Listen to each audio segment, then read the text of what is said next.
The fallout from Canada's trucker protest could echo for years in Canadian politics and perhaps south of the border, analysts have said.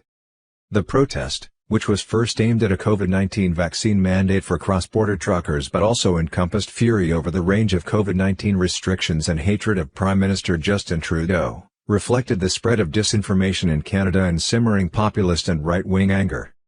"I think we've started something here," said Mark Suitor, a 33-year-old protester from Hamilton, Ontario, speaking as police retook control of the streets around Parliament. "This is going to be a very big division in our country," he said. "I don't believe this is the end." While most analysts doubt the protests will mark a historic watershed in Canadian politics, it has shaken both of Canada's two major parties. "The protest has given both the Liberals and the Conservatives a black eye," said Nelson Wiseman, a political science professor at the University of Toronto.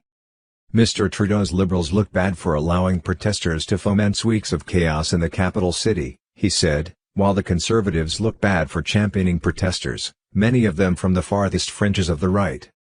"The Conservatives have to be careful not to alienate more moderate voters, who are generally not sympathetic to the protesters or right-wing populism more generally," said Daniel Belland, a political science professor at McGill University in Montreal.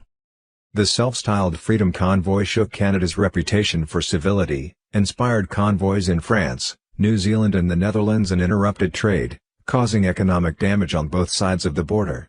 Hundreds of trucks eventually occupied the streets around Parliament, a display that was part protest and part carnival. Protesters had essentially occupied those streets for more than 3 weeks, embarrassing Mr. Trudeau and energizing Canada's far right. Mr. Suitor believes the protests will divide the country, something he welcomes.